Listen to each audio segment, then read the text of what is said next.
Welcome back on the AM show, and of course, we get into our big stories. Now, starting from today, we begin a series on what government should focus on this year. It's an electoral year, and the stakes are sky high, with many Ghanaians expecting government to achieve a thing or two, or maybe more. So today, we start with the sector that drives all others, aka the economy. And our guests this morning, Professor Lord Mensah. He is an associate professor of finance at the University of Ghana Business School. We also have Dr. Eric Boakye Adam, senior lecturer, faculty of accounting and finance at the UPSA. Dr. Seyram Kawo, senior lecturer, UCC School of Business. And yes, there's so much talk about taxes nowadays. Now we can talk about the vehicle income tax, the emissions levy, and all of that. More taxes ad nauseum, if you like. Eric Amposa-Boateng is a tax consultant. He joins the conversation. Gentlemen, Happy New Year to you. Thank you so much for joining us on this beat. And we also want to say thank you for always being with us, having these conversations with us. We appreciate you. Good morning, gentlemen. Good morning. Good morning. Good morning. And Happy New Year to your viewers and listeners. Right. Professor Mensah, so let me start off with you. 2023 is done and dusted. I just want to start from there. How do you feel we performed, economically speaking, under an IMF program before we get into 2024? And that's a question I'll throw to each one of you. You can spend a minute and a half on that. We're in the grips of an IMF program. How did we fare in 2023? Yeah, so good morning once again to my, fellow co-panelists, and then good morning to our viewers out there. Yes, I would say yes, of course, IMF came to dictate to us. We presented ourselves, what we are capable of doing under debt distress and going through, restructuring, process and getting the domestic, debt restructuring done.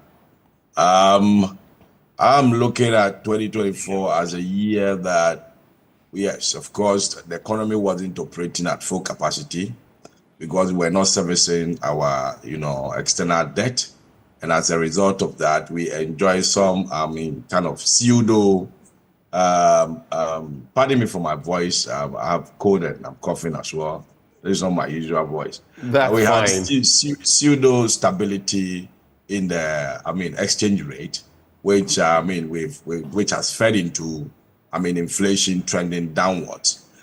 Thinking maybe we are doing very well economically, but I can tell you that, yes, of course, it is a year that we've been enjoying this stability because we're not operating full capacity. So I would say that, yes, indeed, we should resume, our external debt service.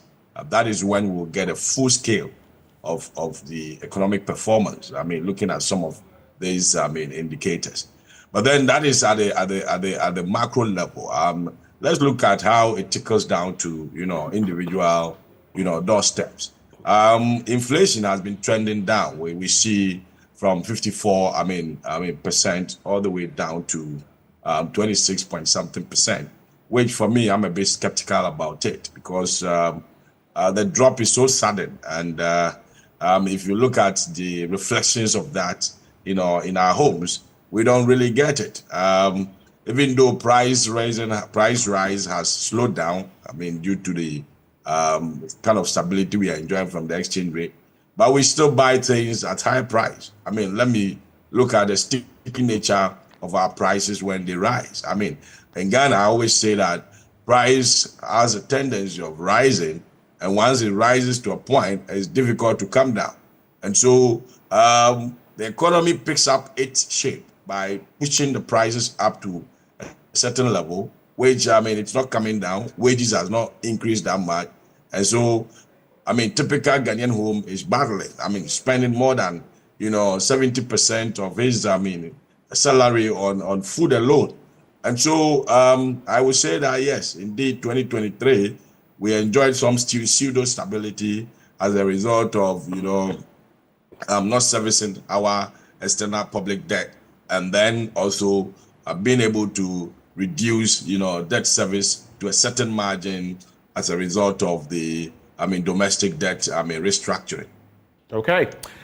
Let me come to you, Dr. Kawo. Are you also skeptical about, this whole bit concerning inflation and how much it has fallen from the region of about 54% to 26+%?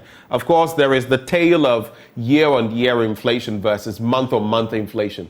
But Professor Mensah is a bit skeptical because, of course, you still see the stark prices that you are faced with. Are you also in that situation, Dr. Kawo? Okay, thank you very much. For me, I think if you look at the basket of items that we look at in the inflation calculation, that would tell us that there are variations in the prices that we get. Some items are very high, while some register lower prices. And so that might be the cause of the effect of the reduction that we find in the inflation rate. We still have food price inflation very high. We still have some items that have registered more than 80% rate of inflation over time. And so once we are looking at the statistics, these are some of the things that will come with it. And so for me, I am not surprised that we have that particular rate of inflation today. What we need to do as a country is to look at it holistically, where we have reduction in some price, we have reduction in the fuel prices over time. How does it reflect in the pricing of items that we have on the market? We also have to look at situations where tax reliefs have been given to some industries. How does it reflect in the pricing of the items that they have on the market? In a whole, when you look at the performance in 2023, I would give about 45% because we've gone to the IMF and then there was some level of stability. But then when we look at the second tranche of the bailout that we're supposed to have, that did not materialize. And that will only come, that was supposed to come in the last quarter of 2023. Once we are not able to do that, that is a dent on our image. And that is a grave concern for every Ghanaian.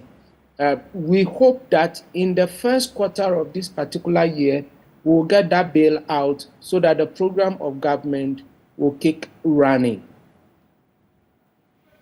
Thank you very much. Let me come to Dr. Boakye Yadom on the same point. So what would be your assessment of 2023 in terms, at least economically speaking? Thank you, and Happy New Year to yourself and your viewers and listeners. Thank you. 2023, we witnessed, like other panelists have mentioned, a marginal stability. But I think that the stability is from the first, second, and third quarter of 2023. But going to the fourth quarter, because the credit expectation of the 600 billion IMF didn't materialize, which I think my journal pointed out that it was supposed to be on 1st November, and the Ministry of Finance came back to say that that was not the timing, or there was no time allocation, and that they are yet to meet and they have not set a timeline. You will see economic sentiment respond to date and time.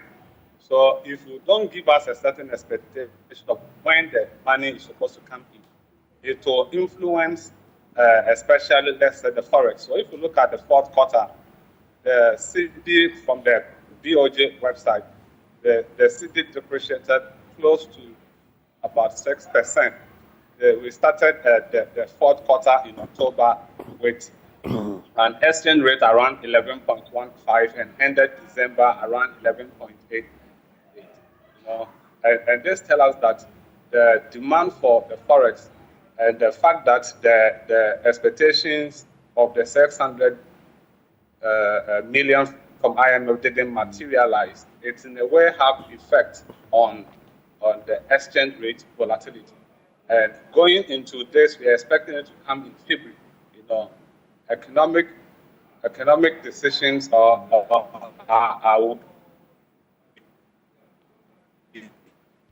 Well, we hinge on these things. And if Dr. Wachi Adam, fails in February, influence economic decisions. I lost the last maybe 20 seconds or 15 seconds of what you're saying. We'll try to reconnect. Is it better for you now? Dr. Wachi Adam, can you hear me? All right, I'll come back to you, Dr. Wachi Adam. Let me go to Mr. Amponsa, of course, who is a tax consultant.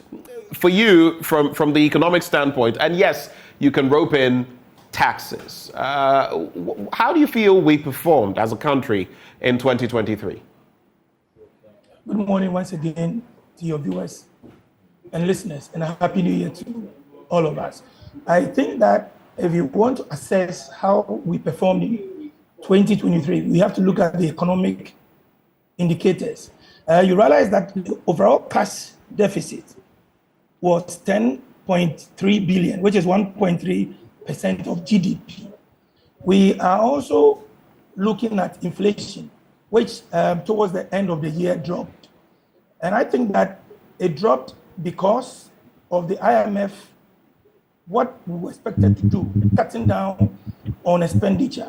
But I think that during the course of the year, the taxes that were introduced, the growth and sustainability levy and all of that, hasn't really augured well for us as a nation. So I would say that we didn't perform well. And if I'm to award a mark, I'll give probably 50%. Okay, so you would say that our performance, economically speaking, is 5 over 10 or 50%. That's what you're saying. Hello, Mr. Amposa Boateng. Mr. Amposa Boateng, can you hear me, sir? Hello? Yes. Is that Mr. Amposa Boateng? Yes, sir.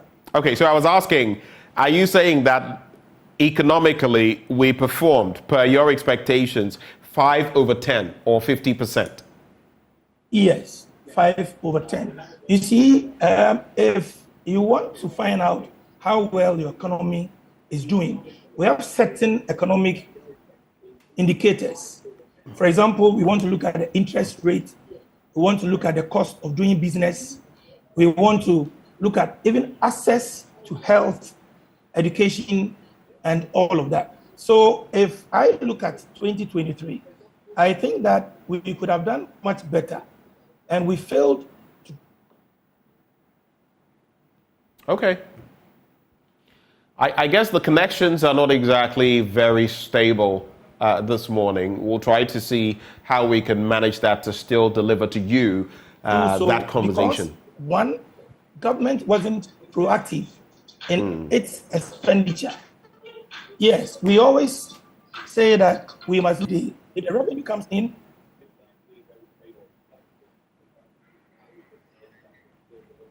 All right. Mr. Amposa Boateng, we're going to try to reach you on phone. I can hear you now. You can hear me now? Okay. Yes. You were making a point. You were saying government had not been proactive in expenditure. Can you expand on that? Okay.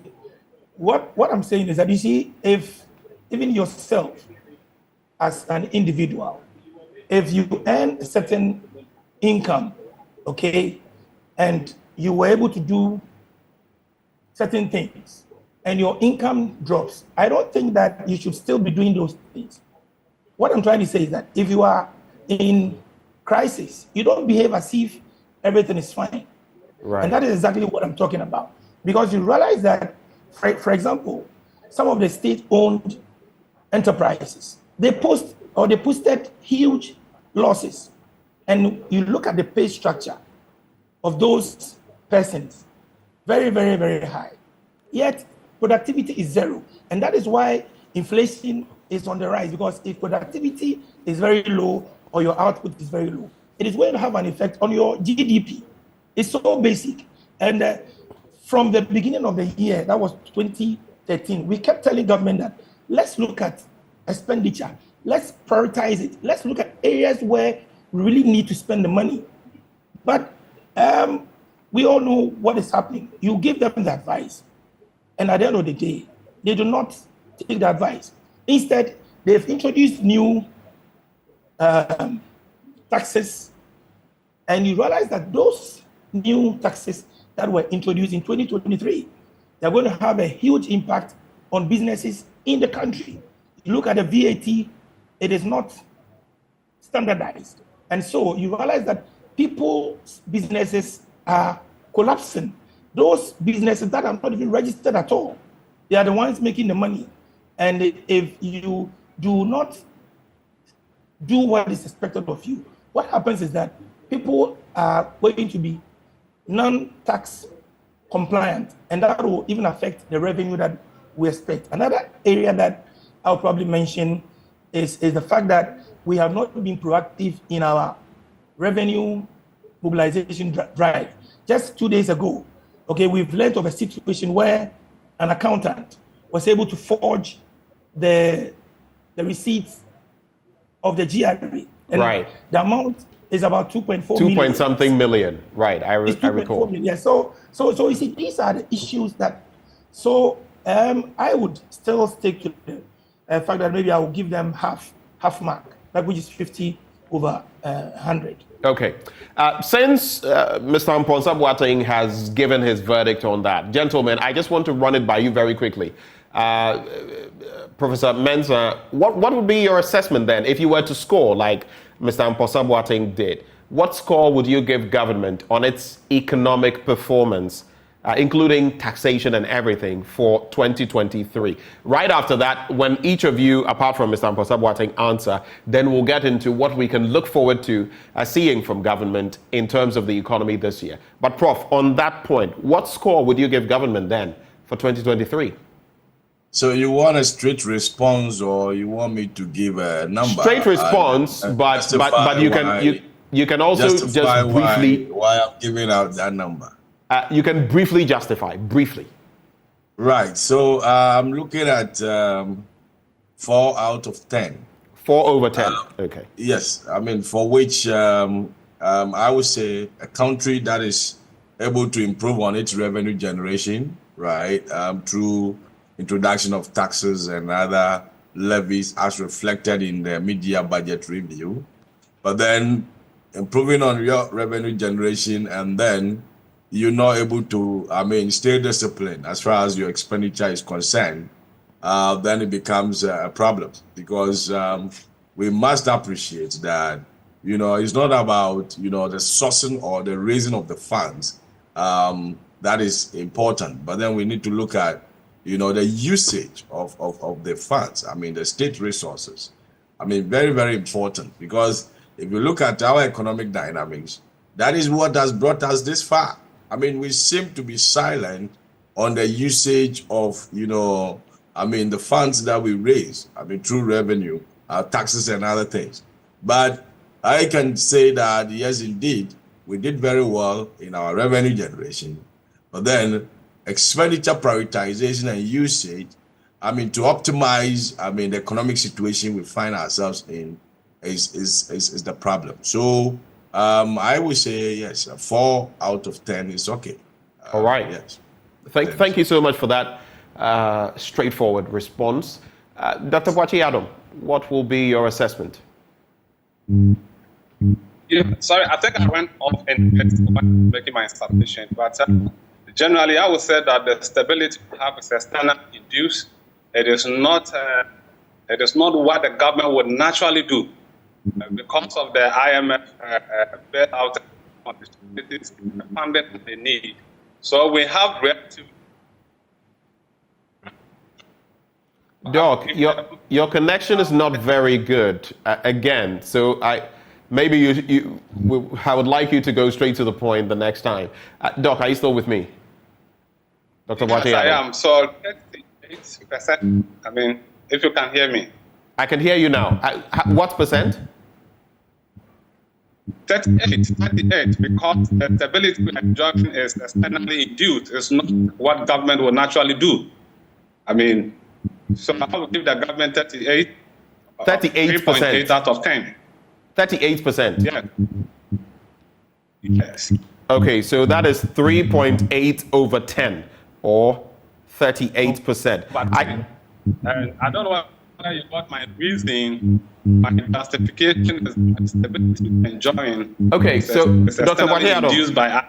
There's a problem with your connection. We'll call you on the phone because it appears there's this buzz in the background. I don't know what it is, but we have to be fair to you. So we'll call you on phone so that you can share your thoughts. But if I heard him correctly, I think it keeps getting worse because we heard from Mr. Amponsa Boateng. He gave government a score of 5 over 10, 50%.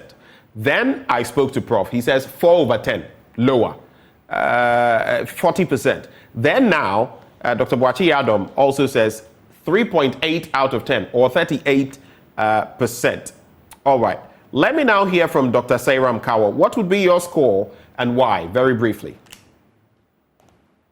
Government 45%. 45%. Yeah. Okay. The reason being that if you look at the earlier stages of the year, we had high inflation rate. Exchange rate was not stable over time. But getting to the end of the year, we have these things coming down. We've been able to successfully secure the IMF bailout, and also prices on the market have also been stable at the tail end of the year. Though exchange rate is still very high, we can still work on it. Then we have the budget being raised, and then a lot of taxes have been introduced in the system. It means that we still have a lot of work to do. So for me, 45% will be okay for the government. All right. Thank you, gentlemen, for sharing your thoughts on this. As and when we get Dr. Boachi Yadom on the phone line, I will ask him what his reasoning was in terms of the verdict that he gave. Can I make a little clarification? Who's speaking, please? Eric Amponsa Boateng. All right, Mr. Amponsa Boateng, please go ahead. Yes, for 2023, new taxes were introduced, but in 2024, no new taxes were introduced. Rather, what government has done is to, for example, give waivers. So that is the reason why imports, which will be used for the manufacture of sanitary parts and the fabric and all of that. Even for the VAT on commercial properties, which used to be 15%, has now been reduced to 5%. So I think that in 2024, no new taxes were actually introduced. The ones that have come up will probably be the Income Tax Act, but they were introduced in 2023, but they will take effect from 2024. So that's a little clarification that I would want to make. Thank you. Okay, so are you also referencing the vehicle income tax and now the emissions levy?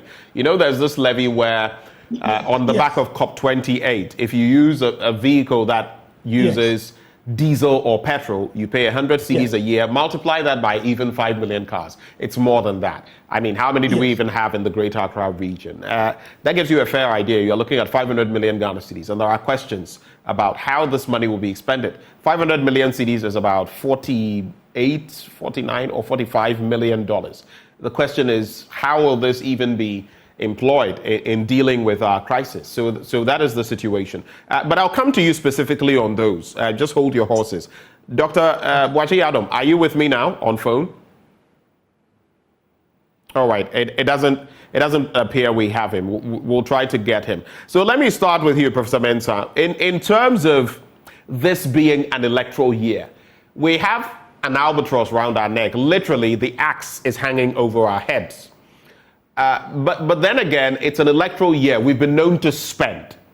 Apart from maybe right before election 2016, where we were in the throes of an IMF program again, but that is one of the few exceptions in terms of spending not going as sky high as we've seen in most electoral cycles.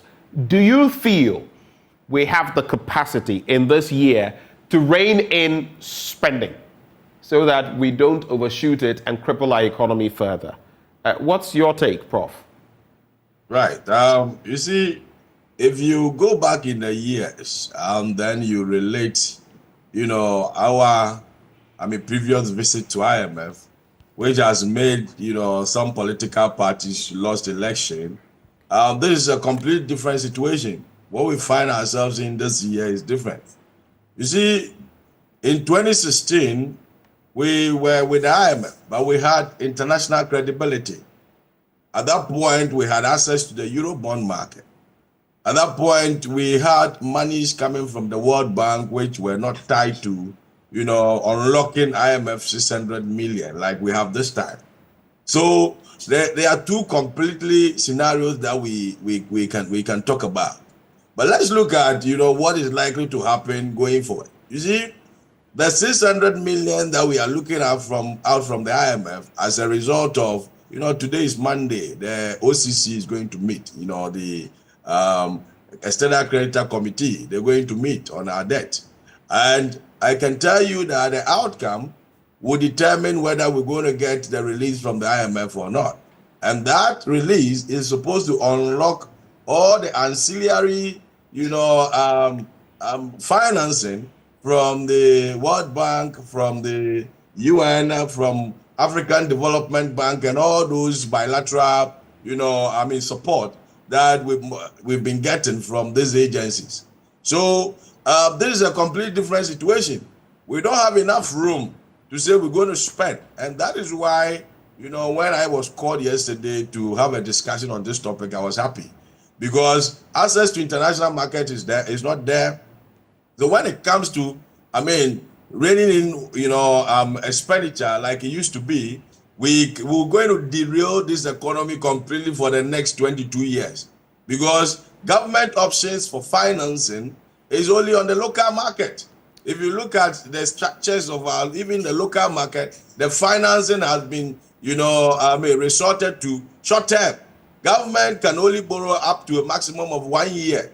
The bond that we restructured, if you look at, the DDP that we followed through, that bond has, it's more or less illiquid as we speak now. Nobody is buying them. Apart from, those life insurance companies and those pensions that their, obligations are long-term. Nobody is trading in those zones. We are all looking at, government raising money short-term. So government cannot make any attempt to rake in unnecessary expenditure going into this election. Other than that, this economy would derail completely. Rebouncing back will be a problem.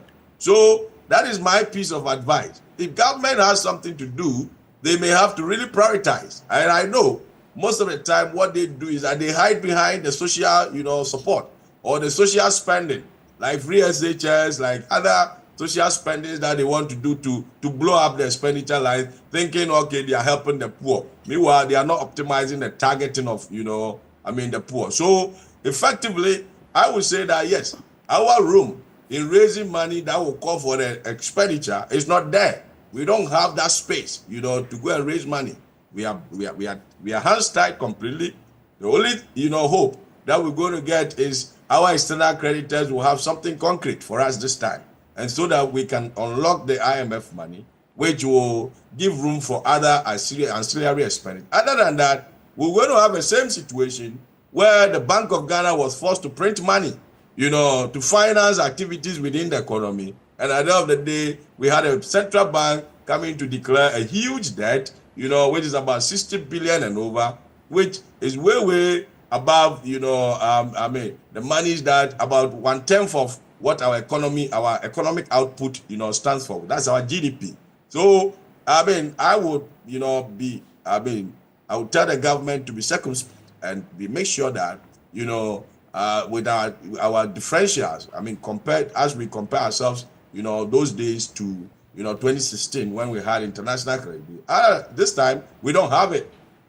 So, our financing is strictly, local, and we shouldn't look at blowing up unnecessary expenditure. We don't have that room. Let me go straight to your question. The answer is we don't have that room to rake in unnecessary expenditure. All right. Dr. Bwache Adam, I see you are back. We've been going back and forth, which is also taking the conversation back a bit, unfortunately, because of the poor connection. So I'll just let you briefly explain why you are scoring government 3.8, or this administration 38% on its economic performance last year, and then we'll get into the substantive question I've posed. Over to you, Doc. Thank you. So it's straightforward. We have relative stability in 2023, but then that stability is externally induced. It is not something that the government will naturally do. So the sustainability of the progress in 2023 feeding into 2024 is a bit problematic. And you could see that in the fourth quarter, I was explaining earlier, that in the fourth quarter, when the 600 million from IMF didn't come through, you could see that our exchange rate volatility has started exposing us. We started the fourth quarter from the DOG with 11.15, the CD to dollar, and we ended December 11.88, which is about a depreciation of about 6.5%. I mean, so going forward, if these credit expectations from the World Bank and IMF and the African Development Bank doesn't come through, we will be experiencing what happened in 2022, where the depreciation of the cedi was so high. So yes, government has done well, but it is not something that we can credit it to the government itself, but as a result of meeting certain expectations from the IMF, which obviously is dragging because some of the conditionalities or the agreement between the Ministry of Finance or Ghana and the IMF are not being finalized, and the date keeps pushing. We are expecting them to meet 11 January. I mean, either to have an agreement so that we'll know the certain date as to which the funds will be coming in. So clearly, the stability we enjoy, I mean, it is not something that is going to live long. And I should also say that close to 10% drop in inflation, I mean, from October to November, is a bit dramatic. And its sustainability will also be difficult. Do you not believe in the inflationary figures? Not believe per se, but I said that if we look at economic trends, and there is a huge jump in it, you should be expecting that you should be asking what really happened. I mean, just like if we see how the dollar shot up, I mean, we are likely to attribute it to some economic challenges and the COVID-19 and all that. We cannot place hands on what actually happened between October and November. Obviously, when we look at the inflation basket, we will say that some item has really dropped. But the quantum of the drop, the headline inflation or the general inflation dropping from 35 to 26 is a bit dramatic. And that we need other months, month on month on inflation to know whether the 26 is sustainable or not. And I should mention that we are currently doing monetary policy at all-time high. That is over 25 years ago, over 25 years all-time high at around 30%, which means that credit to businesses in 2023, was a bit airtight, and businesses were having difficult accessing funding. And more to the point, when government source of borrowing in 2023 was purely domestic, it will carve out invest in businesses, because banks and all the other financial institutions would want to rather do business with government. So if government concentration of the borrowing is now constrained due to the problems we have created for ourselves, is constrained to domestic borrowing, then we are expecting that businesses will not get the adequate funding to invest into their businesses, Right. And that will likely affect the performance of industry. So my 3.8 hinges on the fact that the stability is externally induced, and its sustainability cannot be guaranteed. All right. You said 3.8, right? Sorry?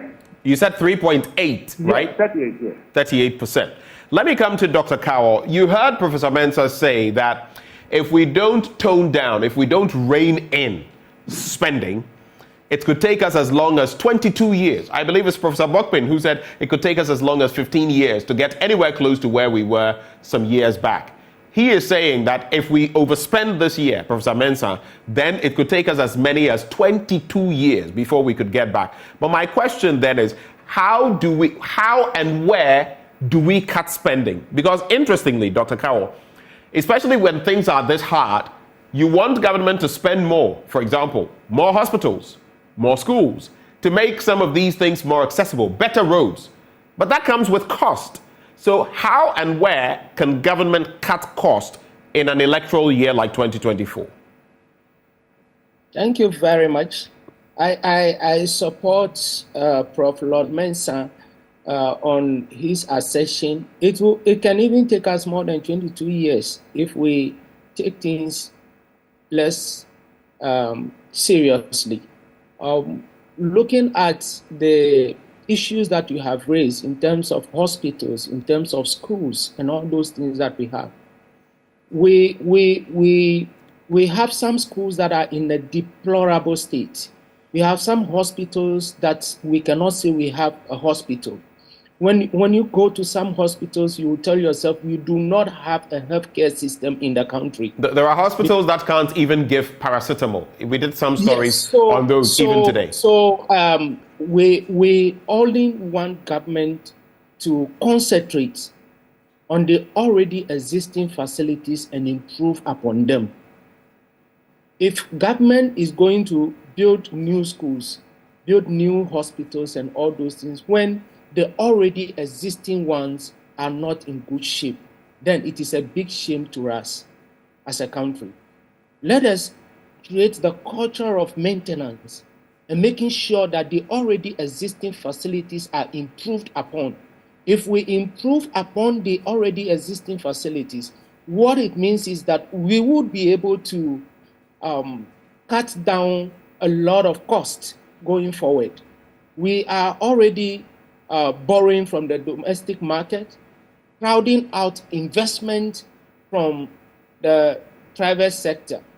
And so that we need to look at. Government should tone down on political expenditure. We are in an election year, yes, but there is the need for us to make sure that we cut down on political campaigns. The sharing of freebies and all those things should be limited. The burning of fuel by government officials when they are going for political campaigns and all those things have to be limited. Okay, so that's your take on that matter. Let me come to Mr. Mponsa Boateng. In which areas do you feel government can cut costs realistically, even looking at our tax bracket and our tax issues, especially as people also feel overtaxed, businesses, among others? Where can we cut costs? Where can we trim things as far as our spending is concerned? All right. I think that one major area that the government can cut down costs is the wage bill. The wage bill.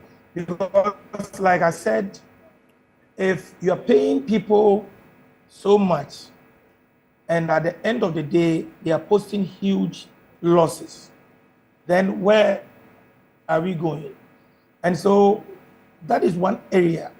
The other area that I would want to say is that government must actually look at spending that is going to generate employment, spending that is going to generate productivity. Okay, so basically we are looking at areas where the government has to cut down so that at the end of the day, the little that it is even spending will actually ensure that the economy is driven to a point that will lead to job creation, productivity, 71 holders. I, as a nation, should pay people when they retire on the same salary when we do not have the resources. Since independence, all the budgets that we've had are deficit budgets. And in 2024 alone, we are looking at 50.3 billion deficit, okay? And so, like my other friends have said, if we are not able to get the second tranche of the money from IMF, I'm sure that by February, March, the cedi is going to depreciate faster again. And so we also have to look at the ministries. I think that some of the ministries can be merged. Some of them can be merged. Like which so ones? For example, I do not see why we should have Ministry of Transport, okay? And then we also have Ministry of, let's say, Roads and Highways, okay? I think that the two can be merged, whereby Ministry of Transport will probably be a subsidiary or department. Okay, Mr. Mposa-Boateng, we're having challenges with your connection. What really? Yes, I can hear you now. Please go ahead. Please go ahead briefly and wrap up on that point. Oh, okay. So what I was saying was that, for example, we have Ministry of Evaluation. Okay. What are we saying that within the ministries themselves, don't we have processes, procedures that have to be followed, which will enable us to know that at the end of the day, this ministry is performing well or not? So I think that, in my opinion, that ministry probably should be scrapped. Okay, so that is in brief what I'll say. Okay, let me come to, before I come to all of you gentlemen, and I'll give you about we'll have about 15 to 20 minutes on that belt, just to focus on what government should focus on this year economically. That will be the last bit, the main meat of the matter. But Dr. Boakye-Adom, what is your take on this bit? So we have to trim spending, but how do we do it? Where do we do it? You have about a minute and a half on that, if you can share any thoughts. Dr. Boakye-Adom. All right. So I wouldn't say government should cut expenditure, because cutting expenditure may not necessarily solve our problem. Because there's a lot of expectation, and to me, this year is a year of legacy for the government, and you can either leave a good or a bad legacy, and you'll be remembered for it forever. What I think government should focus on is effective public procurement. You see, we spend so much on a project that if a private business person is doing it, it will cost less. So let's say we are going into this Agenda 111. The money, the quantum of money that they spend, if we are prudent enough, we will be able to spend less, or if we have effective public procurement, it will reduce contract inflation, corruption is going to come down. And by the way, if we look at KPMG did a survey with the UNDP on business perception for the 2024 budget. And corruption was one of the key things that businesses were advising, if the government can cut down corruption. You know, no matter how much revenue you mobilize and the project you intend to do, if there's contract inflation, if there's high-level corruption, it will not do much. But if government is serious about leaving a good legacy and being able to implement or execute this Agenda 111, the building of roads and schools and all that, if the public procurement is effective, it is able to check that prices of contracts are at relatively low. And like it's in public knowledge that contracts, let's say if government wants to build roads, it goes through different persons. This person will take the contract, take his cut, then push down the contract to another person. So the final person who will do the contract has less money to execute the project. So they do the roads, and in about a month or two, the roads go bad again.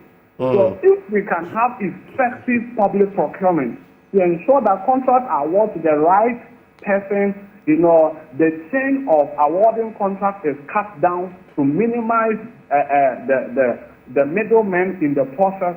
We'll be able to have sufficient funding to execute government projects. And I believe that government will be able to have enough resources to implement the flagship programs and also to be able to minimize the borrowing from the domestic market, which in a way will also bring down, will reduce the carbon of investment to industry, and industry will do it. So I see corruption as a middle point that if government is able to target that. If I've not done anything for the past 7 years, this last year I'm going to put all my cards on and I'm going to tackle corruption head on to ensure that corruption comes down so that we can get the needed revenue to be able to invest in priority areas. But you know what they say, with what you've seen over 7 years, is it possible for that to happen in the 8th year?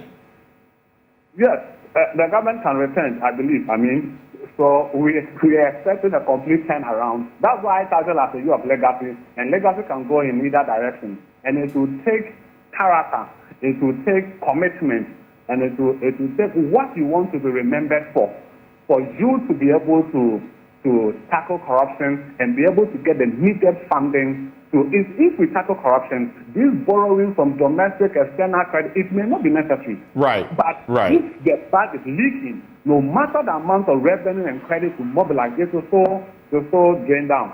Okay, all right. Thank you, Dr. Boakye Adom. So let's focus, gentlemen, in the last few minutes on what exactly government should look at in 2024 to shore up our economy, to make things better, to rein in spending and all of that. I'll start with you, Professor Mensah.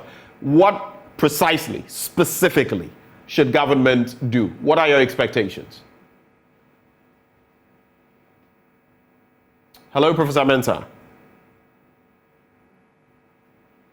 Yeah, hello, can you hear me, please? I can hear you now. So looking at the time, each one of you will have a maximum of 3 minutes. 2.5 minutes should suffice. Your quick thoughts, sir. So government cannot do anything different from what we presented to the IMF that we intend to do. And from where I sit, if you allow me to quote what we presented to IMF, which the finance minister presented to cabinet, there's a point here that's looking at mitigating financing risk, talking about putting in, contingency plan to undertake necessary adjustment in discretionary expenditure.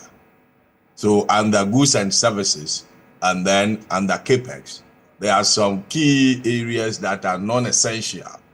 That is not supposed to be the focus of the government.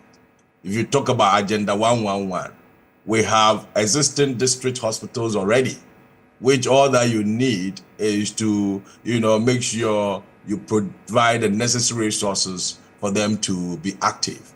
This is not a time to go and put up, hospitals across all the districts to show that you are doing something. From where I sit, this is a non-essential. We can defer that expenditure, going forward when things, get better. Another thing I will advise on is that, usually, I mentioned that earlier in my submission, that government will normally hide under the social protection policies, to be spending more. And, if I talk about social protection policies, I'm talking about, the leave, the free SHS, the school feeding, capitation grant, and all those, which normally we don't optimize our expenditure in these areas. Of course, we presented to IMF, which if we are spending in that area, IMF will say, okay, fine, thumbs up, we are doing well for protecting the vulnerable. But, that shouldn't be an avenue to increase our expenditure unnecessarily. Like I mentioned earlier, we are limited when it comes to our financing sources. And so we cannot continue to have that kind of hiding under, social protection programs and be spending unnecessary. So from where I sit, I think these are the things government can do, to keep us going. Getting into the election year. And as far as corruption is concerned, we bleed between 3 and 6 billion every year. What do you make of that? And are you as optimistic as Dr. Boakye Adom that government can plug that loophole? Of course, I mean, it's part of the IMF program. I mean, I won't have time to read every detail to you, but as part of the putting in for the financial measures, we made it clear to IMF that we're going to fight corruption. And so we should bounce that into our expenditure lines, and that should be able to go a long way to save the country a lot of money. Okay. Speaking of which, now that we are talking about money, we're also looking at taxes and everything in between. Now there's the vehicle income tax, which was supposed to have started hitting from January the 1st this year. There's the emissions levy, where once you use a vehicle that either uses diesel or petrol, you would have to pay 100 cedis every year. What I've seen many people make inquiries about, because it seems to have been brought in very subtly on the back of COP28. Is it in the interest of the generality of the population? What will these taxes even be used for specifically? Mr. Mponsa-Boateng. Is that my question or? No, it's for Mr. Mponsa-Boateng. Respond to that. Okay, It's for Mr. Mponsa-Boateng, but if you have a take on that, I'll give you 30 seconds. I have a take on that quickly. 30 seconds. You see, that tax, you see, when you want to introduce a tax policy, you have to consider the timing of the policy, and then the target, and then what you are likely to raise from that, policy. As we speak now, how many people are using those type of vehicles in this country? If it's for the future, that is okay. And for me, I've been complaining about, tax inconsistencies and tax, policy handle, changes.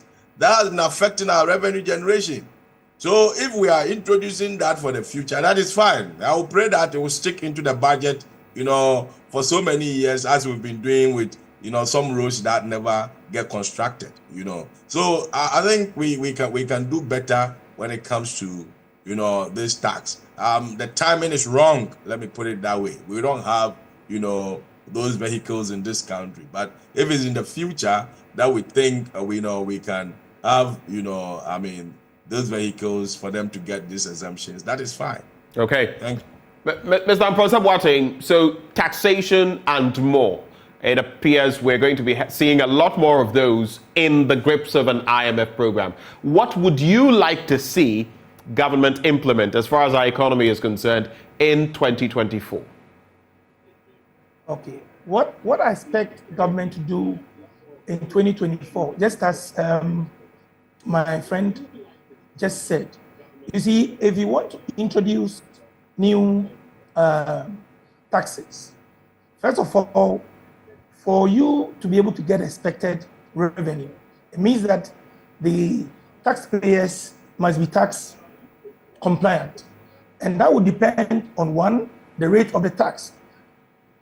You remember a few years ago, we introduced the luxury vehicle tax, where we even had a challenge, because how do you define a vehicle as being a luxurious one? Do you use the size of the engine or the features that that vehicle has gotten? And for me, I think that we are introducing these taxes at the wrong time.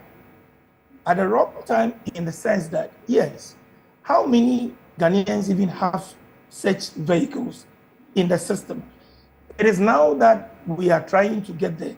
And so, in my opinion, it is rather going to compound the problems of the ordinary person, especially those who use the commercial vehicles. We are also bringing back the VIT, which was there in the past. I don't have much of an issue with that. But if you look at the fact that the emissions that we are saying or we are talking about, how do we even determine that? And so I think that government must look at that rather. The other issue is that, you see, we keep saying this every now and then. Why don't we ensure that those in the private sector who are not in the tax brackets are brought on board? That must be done. And then one area that I know that a document has been sent to the finance ministry since the first quarter of 2023, and it's still lying on his desk, is the digital service tax. Okay, where, for example, we are saying that if you buy an item online, probably from any business whose source is not based in Ghana, then you should be able to at least withhold something on account when you're making payment to that entity. Currently, our tax law does not permit that, because you can only tax the income at the source where the income is received. And therefore, for example, if I buy something on Jumia, I cannot, because where the income is received is out of Ghana. But Right. you can agree with me, or you will agree with me, that the source of that money, that payment, is Ghana. And this bill, or this bill has been sent to the finance minister for him to look at it. And I was even hoping that they will look at it and it would take effect probably from the 1st of January this year. The other areas that we can also look at is the withholding tax exemption. Okay, the withholding tax exemption that is given. We must ensure that those that get those exemptions really contribute to the growth of our country. Because at the end of the day, you grant them those huge tax exemptions, and the companies involved, they transfer their funds out of the country. And therefore, Ghana, as a nation, does not benefit from it. Finally, I would want to say that VAT must be standardized. I do not see why, for example, you go to a place and then that person is VAT registered. You go to some other place, that person is not VAT registered. So what is happening is that that person who is VAT registered is actually being driven out of his or her business, because at the end of the day, his price, as compared to the one that is not VAT registered, his price will be higher, and therefore he is going to lose out on the clients or the customers that he has. Because of time, probably would have to look at this some other time. Thank you. So standardization of the value-added tax, important point you make. Let me come to Dr. Sairam Kawo. What would be your expectations? What should government do in 2024? Okay, thank you very much. I want to ride on the back of Professor Lord Mensah when he says that we cannot do more than what we have sent to the IMF. And so, looking at it, I'm going to look at two major important sectors. We have had our colleagues discuss the public procurement sector. If we are able to reduce or streamline things in the public procurement sector, that will reduce a lot of corruption that we have on the system, on the market. We need to prioritize agriculture. Agric is very important to our economic development. And so we need to look at agriculture, which we have sent to IMF, saying that we're going to look at sustainable agricultural practices, modernization of agriculture, mechanization of agriculture. So I will expect government to look at that, because that becomes a major driver of our inflation that we are fighting with every now and then. We have fertile land, we have good systems, the climate is okay for us to produce whatever that we want to produce in our country. And so government should prioritize that particular sector. The issue of we having the planting for food and jobs for phase 2 must be properly executed, so that we will be able to make sure that we produce enough, reserve enough, use it for the free SHS system and all those things. The second sector that I want to look at is the financial sector. The financial sector is a sector that has caused us a lot in the past. And so this very year, government should streamline the financial sector.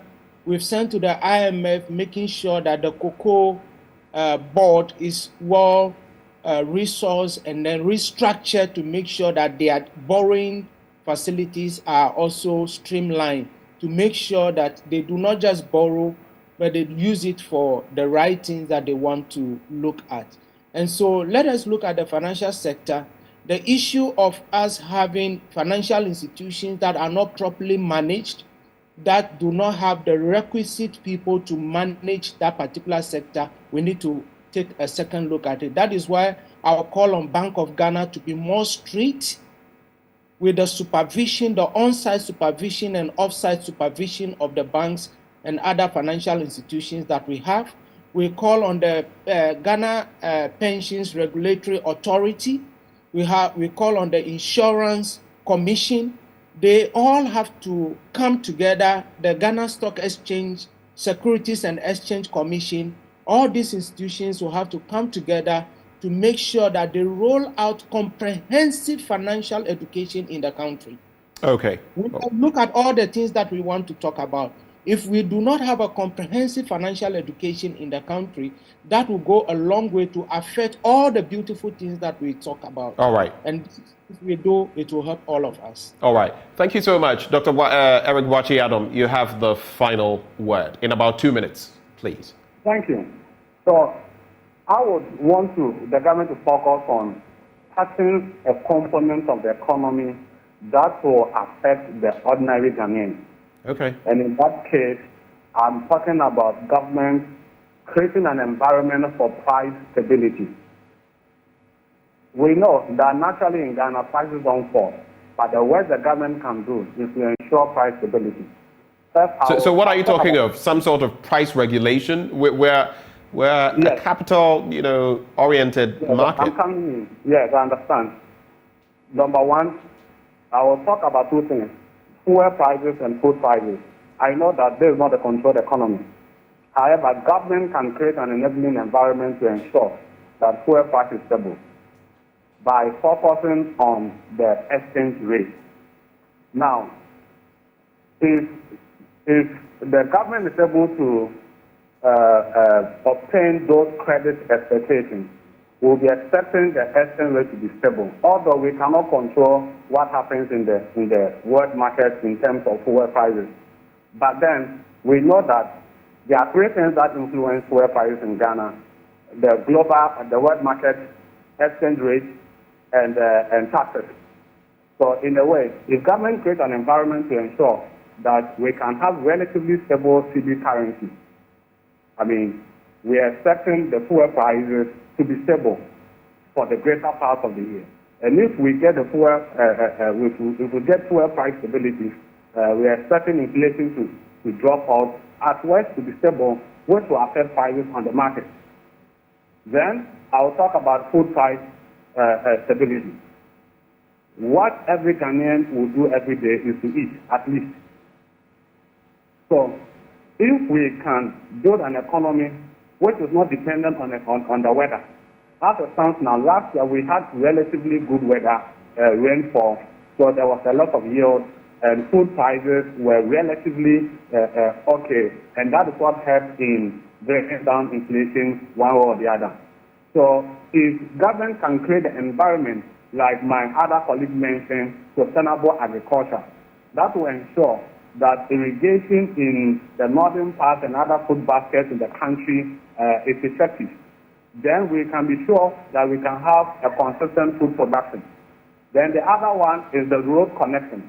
Fuel prices will affect food transport into the cities.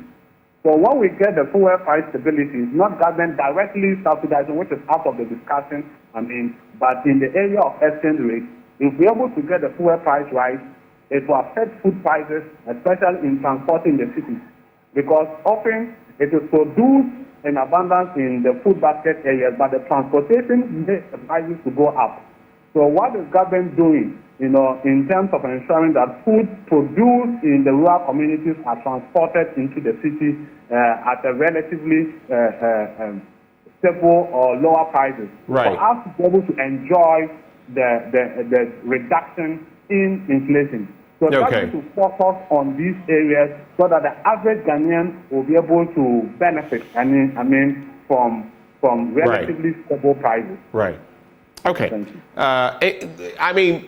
If we're going to piggyback on some of the points that you've made, so many things to think through, think about, and want to employ. The question sometimes I ask myself, gentlemen, right as we go, is whether listening to you, and we know they watch this channel religiously, they watch this show, they listen, they hear what you have to say.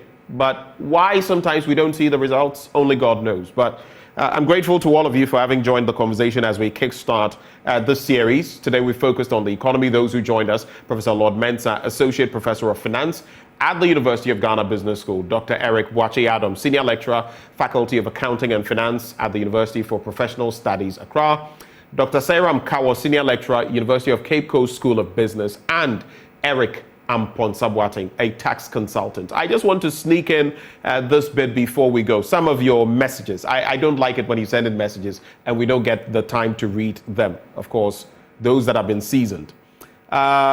Agbeko Daniel, you were impressed with Dr. Boakye-Adom. Stephen Ajay, you disagreed with him on the bit about whether government had not succeeded in dealing with corruption over 7 years and whether they could do it this year. Pamela Siao says Ghanaians should vote only for the candidate who says he will make amendments in the constitution so that Ghana will have a development plan instituted in it, and make the police independent, the auditor general or the institution independent, the judiciary independent. This will reduce the level of corruption. There's also Ajura Najo, who says some of them are hiding behind their political interest. Okay, that's what you say, to hide the truth from the public. Corruption and failure is the scorecard of this government. Stability without the IMF would have been a disaster. And Deuteronomy, Marcus, you write something, but you know I can't read it because of the tone of your message. But you are basically upset with this administration and you say it's the worst in our history. Well, that's how we cap off this end of the conversation. But up next, after the break, we'll be hosting the Accra Metropolitan Assembly and discussing how it will tackle, poor sanitary conditions in the course of this year. Our guest shortly is Florence Kuchi, Director of Public Health with the AMA. Please stay for that.